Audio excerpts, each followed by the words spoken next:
Okay guys, mabuhay maligayang pagbabalik sa aking YouTube channel. Nakita niyo naman kahit medyo hindi pa maganda ang kondisyon ng boses ko, but at least ayan, tuloy-tuloy lang ang pag-upload because very happy nga ako sa nangyaring press con last Wednesday. Talagang tuwang-tuwa ako. Hindi ko expected, although alam ko magiging masaya. Akala ko kasi maraming restriction, but nakakaloka. Like, for example, ako nasabi ko nga sa show namin ni Ray Pumalay, di ba, na I'm not supposed to ask, wala sa lineup ang pangalan ko. At hindi talaga ako nag-submit ng questions. But MJ Felipe talaga, parang last minute tinawag niya yung pangalan ko. And of course, I'm always ready naman when it comes to ganyan. So, actually, mas marami pa sana akong maitatanong. But anyway, ayan, ito yung ganap kahapon. Medyo sa gilid ito, sa loob to ng Dolphy Theater. Medyo nakapwesto ako doon. So, nag-aabang lahat ng press and vloggers sa may bandang labas ng Dolphy Theater. Ito yung pinakaloob. Dito sila nanggagaling. Of course, nakita nyo na kanina si Karina. And then, ayan, medyo nagkaroon ng confusion dito. Medyo na-confuse kasi nung si Wilma Dasante nakaline. Next in line na siya. Pero ang tinawag sa labas ay si Direk Chad Vidanes. So, parang nagpalit na muna. So, ayan.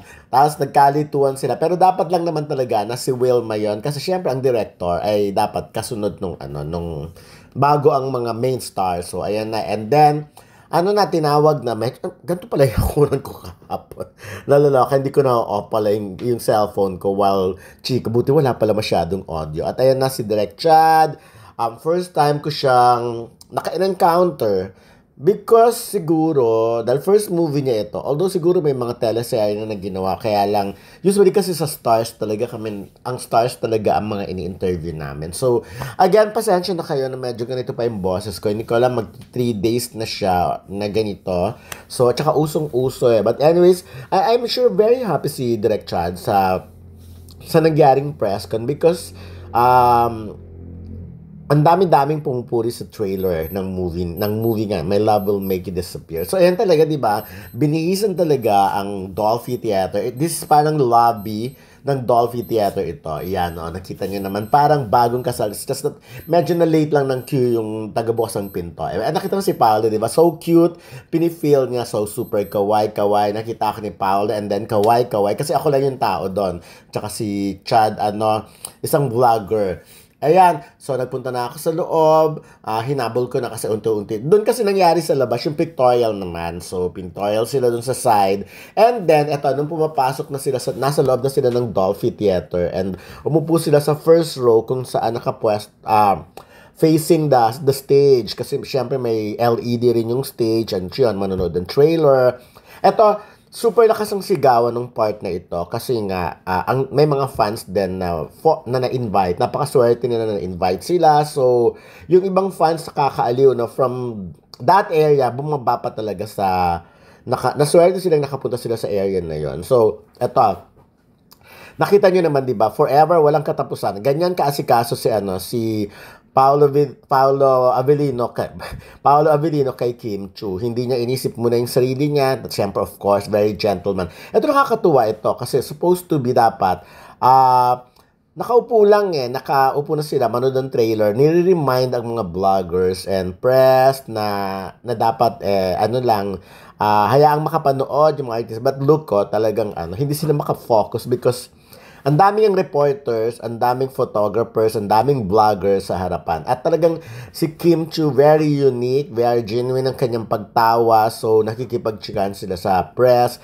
Ako, I heard, naririnig ko yung mga iba niyang sinasabi. Like, sinasabi niya na, kasi may mga nagkikwento sa kanya about sa Kim Pao fans. Kinikwento rin talaga namin. Di ba ako nga sa question ko sinabi ko talaga kung gaano kababait, kung gaano ka-supportive ang mga Kim Pao fans talaga, kahit sa amin ni Ray Pumalay, sa AM talagang all-out support sila at natutuwa ako doon. Kaya naman, again, sinasabi ko nga kanina sa show namin kung ano yung binibigay sa amin ng fans, yun din ang binabalik namin sa Konda. Of course, at the very generous na host ng press con, si MJ Felipe. So, Si MJ, na actually ano nga kami, flashback pa kami ni MJ eh. Nagkwento pa siya kung kailan siya nag-start, kung anong experience niya sa showbiz. Grabe din pala ang baptism of fire ni MJ Filipino. Si Alfie Lorenzo pala, Judy Ann Santos. Natarayan pala agad siya ni Alfie Lorenzo. Si Alfie Lorenzo ay isang talent manager and of course, columnist din ng Abante. At manager nga siya nila Judy Ann Santos at marami pang iba. So, ngayon nga ay wala na hindi na natin nakakasama. Of course, eto kasi sa part na ito, medyo mahirap ng dami ng tao rin sa gilid eh. Ito unti-unti nang umaakyat na lahat ang mga i-interviewin. But anyways, ayan kasi dun pa lang sa part na yon, no, natatawa na si Kim because of the trailer nga, yung gustong-gusto ko sex, mga ganyan-ganyan. Hindi ko na binabanggit yung word So, sabi niya nga, di ba, yun daw ang pinakamahirap na scene. Actually, yung part na yon, hirap na hirap siya doon. Pero kasi, hindi naman daw dahil lang doon. Napakahaba daw ng pinanggalingan noon. So, nakita mo si Kim, grabe rin ang support sa kanyang mga co-stars, di ba? Habang tinatawag nga, like yung director, or kasi naman, todo clap, clap, clap, clap. Ayan. So, ayan silang dalawa, aakyat na sa stage. Talagang, alam mo, height, in terms of sa height, bagay din talaga sila. Makikita mo talaga na nag-compliment. At yun nga sinabi ko nga, di ba? Si Paolo, habang nagkakaedad, lalo siyang gumagwapo. At habang nagkakaedad nga, nagmumukha siyang bata, di ba? Habang nagdadagdagan. Because siguro, I don't know, baka factor din yung hindi masyadong na-exercise ang kanyang face. Because si Paolo ay tignan mo siya mag-react, diba? Yung parang nakasmile lang siya, always labas ang teeth. Tapos parang lang siya, yung ini-enjoy lang kung ano yung nakikita niya sa paligid. Ganon. Very seldom magsalita, hindi ganon. Pero lagi. Pero ayun pala talaga. Si Paolo talaga mapapansin mo yung tangos ng ilong niya. Nakita mo sa side view pa lang, kitang-kita. Tapos of course, ang ganda ng ipin niya. Obvious na inaalagaan niya talaga ang sarili niya. Ako, siguro kung meron man akong hindi magugustuhan kay Paolo, yun ay yung tattoo. Pero aside from that, wala. Talagang from hair niya to face niya. Kasi may mga kasing edad si Paolo na para ang tanda na eh. Pag tinitignan mo. Actually, kahit naman si Marty Scudero nakasama rin sa movie, diba? Parang mas matanda talaga sa kanya yung dating na. But ayan.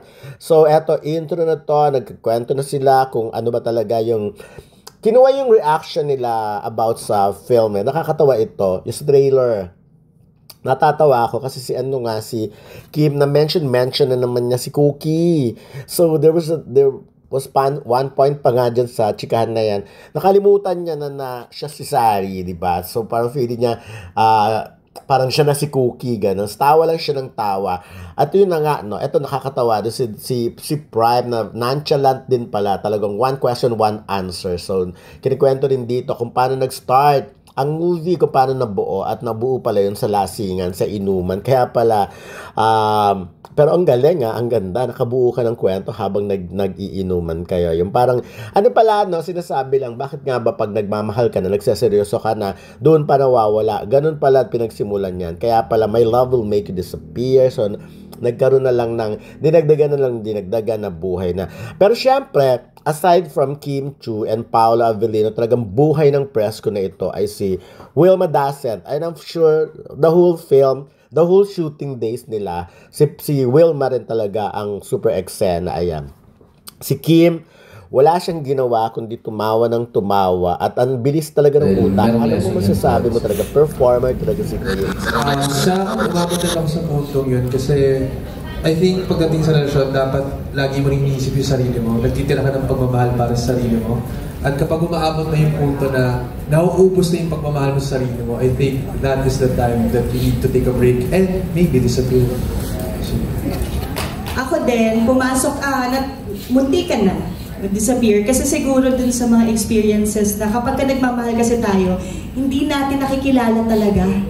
Yung alam mo yun, yung pag na-in love ka na, okay na ako, in love na ako, hindi, blinded ka, hindi mo nakikita or ano ba yung background niya. So yun.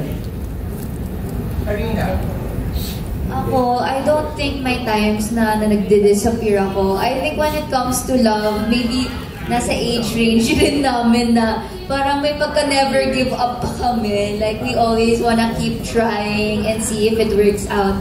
Pero syempre, kapag dumating na yung time na it's really not working na and, you know, parehas na kayong nahihirapan, I think love isn't supposed to be hard. It's supposed to be soft and, you know, kind. So, yeah. Disappear ka na kung sobrang hirap na siya. Si Wilmar, sagot na niya kanina eh, no? Okay na si... Direk, ikaw Direk, meron ba? Yes! Actually, nakalimutan ko na rin yung tanong. Oo naman, experience naman na pumasok sa relationship.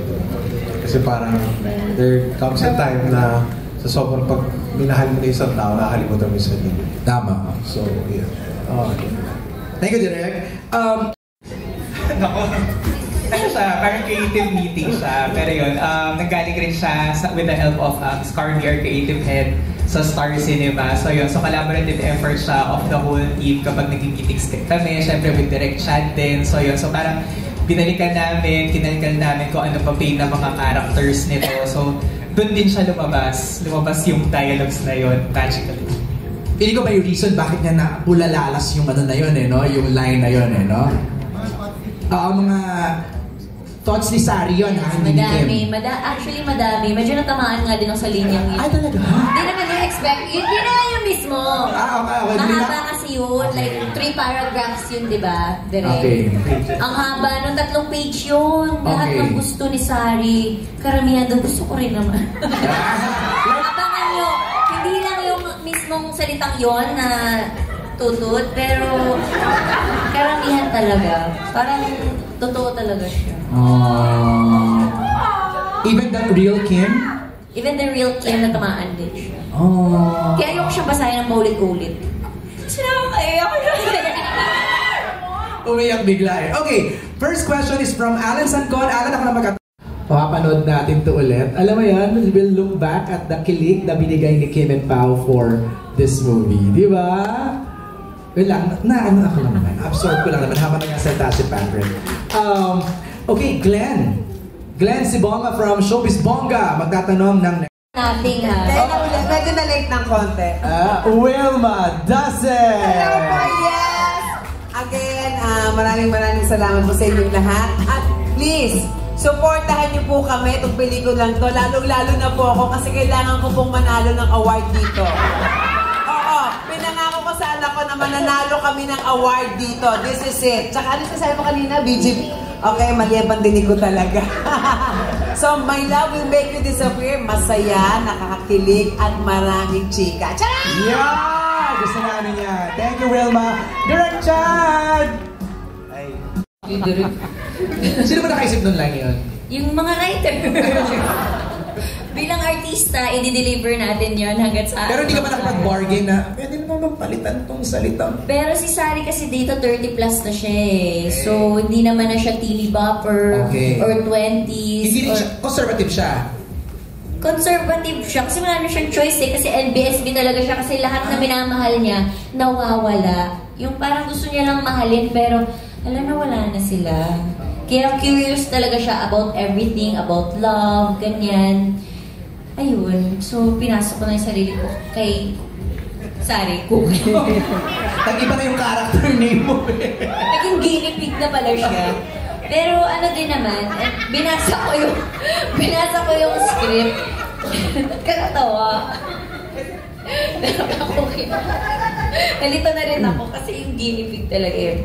Pero parang pag binasa ko naman yung script, hindi naman siya basta lang sinulat or basta sinabi.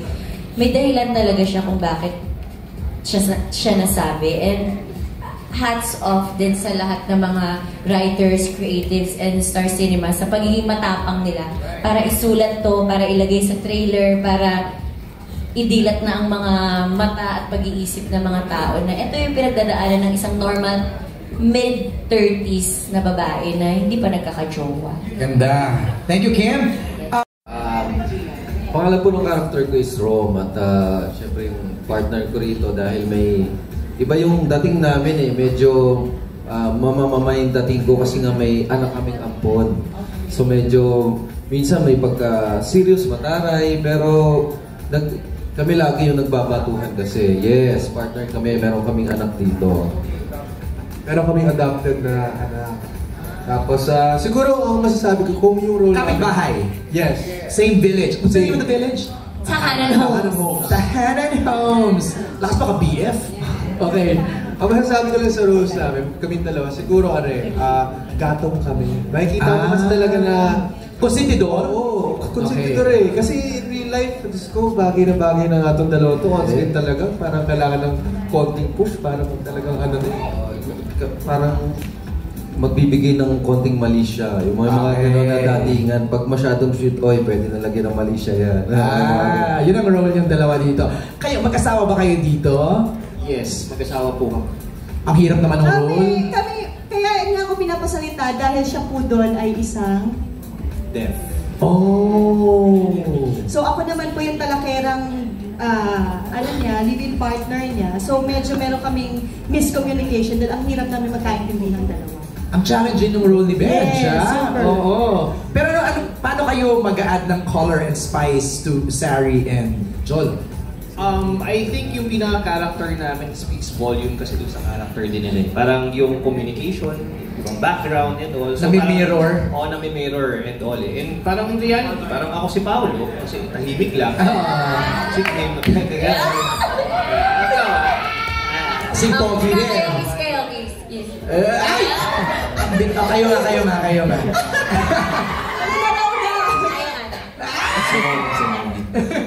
Karina, what's your role here? Yes, ako po dito si Laika, ang pinsan ni Sari. Ikaw yung nag-announce di ba? Oo, pailabin si Ate Sari. Yes, nakakatawa po yung eksena yun. And dito parang pampasakit siya ng ulo ng ate niya. Opo, parang siya rin yung magbibigay ng konting lalim and dynamic sa mga sinacrifice ni ate and mga pinagdaanan niya in life. Wilma, Aling Nilda. Yes, ako yung taga-kain ng food props dito. Yung role ko, kumain ng mga food props, yan. At saka, si Aling Nilda, meron akong asawa dito na macho dancer. Kami naman, pinapakita namin mag-asawa dito na kahit anong hirap ng buhay, basta nagmamahalan kami, okay lang. So, kahit macho dancer siya, online seller ako. So, we respect each other. We love each other. That's Bruno, right? That's Bruno, Played yes. by? So, played by Nico. Antonio. Yes, okay. yes. Ngayon, meron yata siyang gig dyan eh. Rumakit pala. Sumasayaw siya kay Rumalakit. Kaya wala siya dito. Sa Megway na eh. Sa Megway muna si Koya dyan. Sari naman,